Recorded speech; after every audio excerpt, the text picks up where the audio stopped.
প্রিয় উপস্থিতি, গোটা মুসলিম যখন নিজস্ব সংস্কৃতিকে ছেড়ে পশ্চিমা সংস্কৃতিতে অভ্যস্ত হয়ে পড়েছে, এমনই এক পরিস্থিতিতে প্রয়োজন হয়ে দাঁড়িয়েছে সাংস্কৃতিক আগ্রাসন এবং বর্তমান তরুণ প্রজন্মের চ্যালেঞ্জকে নিয়ে আলোচনা করা।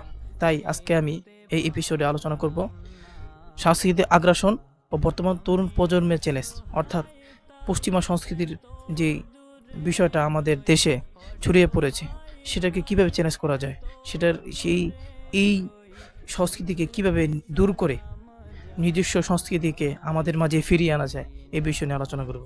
প্রিয় উপস্থিতি, সাংস্কৃতিক আগ্রাসন কাকে বলে প্রথমে আমরা এটা জেনে নেব। সাংস্কৃতিক আগ্রাসন বলা হয় তা হচ্ছে এক দেশের একক সংস্কৃতি যখন অন্য দেশের নিজস্ব সংস্কৃতিকে ধ্বংস করে নিজের আধিপত্য বিস্তার করে পরিবেশে, তাকে সাংস্কৃতিক আগ্রাসন বলা হয়। প্রিয় উপস্থিতি, গোটা কুফরি বিশ্ব যখন একযোগে মুসলমানদের উপর সাংস্কৃতিক আগ্রাসন চালাচ্ছে, এই ক্ষেত্রে তাদের প্রধান হাতিয়ার হচ্ছে মিডিয়া। তারা মিডিয়ার মাধ্যমে তাদের সংস্কৃতিকে পুরো মুসলিম বিশ্বের মাঝে ছড়িয়ে দিচ্ছে। এই ক্ষেত্রে তাদের অন্যতম একটা উদ্দেশ্য হচ্ছে নিজেদের ব্যবসা বাণিজ্যকে প্রচার প্রসার করা। কারণ আমরা দেখতে পাই যে নাটক, সিনেমা ইত্যাদি বিভিন্ন ভিডিও কন্টেন্টের মধ্যে পশ্চিমা সংস্কৃতির পণ্যগুলোর অ্যাডভাইস চলে।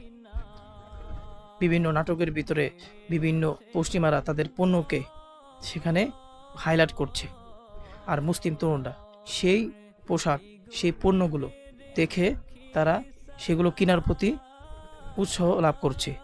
ফলে তারা নিজস্ব সংস্কৃতি, নিজস্ব পোশাককে ভুলে গিয়ে পশ্চিমা সংস্কৃতি, পশ্চিমা পোশাক, পশ্চিমী আচার আচরণ তারা নিজেদের ভিতরে ধারণ করছে।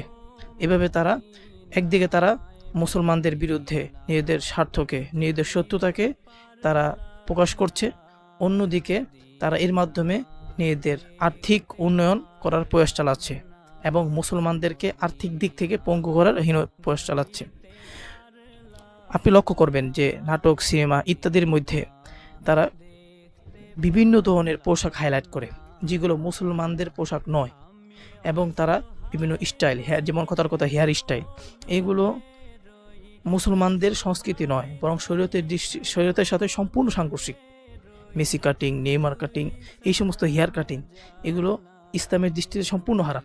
কিন্তু তারা সিনেমা, মিডিয়ার মাধ্যমে এমনভাবে তারা উপস্থাপন করছে যে আজ মুসলমানের সন্তানেরা এগুলোকে আসল ভেবে বসেছে।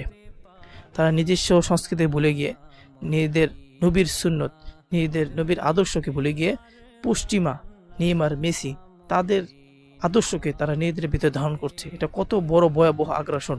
একটা জাতিকে পঙ্গু করার জন্য সাংস্কৃতিক আগ্রাসন অন্যতম ভূমিকা পালন করে।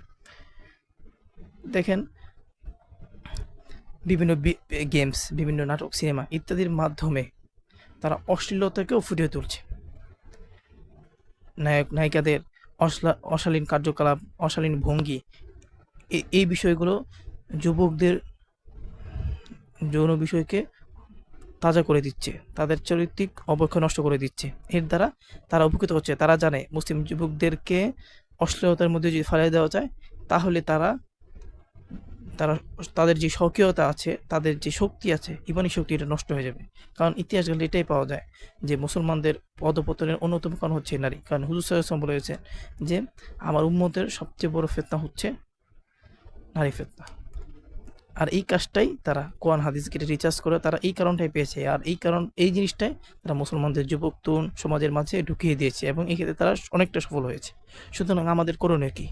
আমাদের করণীয় হচ্ছে যে মিডিয়ার মধ্যে আমাদের প্রভাব অর্জন করা। আজকে আমাদের মিডিয়ার মধ্যে কোনো প্রভাব নেই, যার ফলে আমাদের শত্রুরা মিডিয়ার উপর প্রভাব বিস্তার করে এটাকে কাজে লাগিয়ে তার নিজেদের স্বার্থকে হাসিল করছে। তাই আমাদেরকেও তাদের মোকাবেলা করতে হলে আমাদেরকেও মিডিয়ার প্রভাব অর্জন করতে হবে। মিডিয়ার মাধ্যমে তাদের অপসংস্কৃতির জবাব দিতে হবে, মুসলমানদের নিজস্ব সংস্কৃতিকে এগুলো তুলে ধরতে হবে। তাহলে আমাদের মুসলিম সমাজ, তরুণ সমাজ, তারা এই অপসংস্কৃতি, এই সাংস্কৃতিক আগ্রাসন থেকে নিজেরাও বাঁচবে। এই জন্য আমাদের তরুণ প্রজন্মের দায়িত্ব হচ্ছে মিডিয়ার মাধ্যমে ভালো ভালো কন্টেন্ট তৈরি করা। অশালীন কার্যকলাপ, অশালীন নাটক, অশালীন অনর্থক ফানি ভিডিও এগুলো না তৈরি করে বরং ইসলামিক মাইন্ডের, ইসলামী বিষয়াদি এগুলোকে হাইলাইট করা।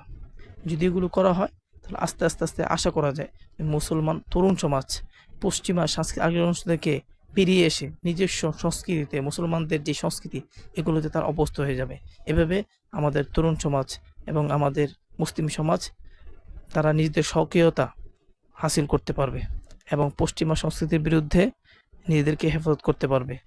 আল্লাহ তাআলা আমাদেরকে এই কথাগুলোর উপর আমল করতে তৌফিক দান করুক।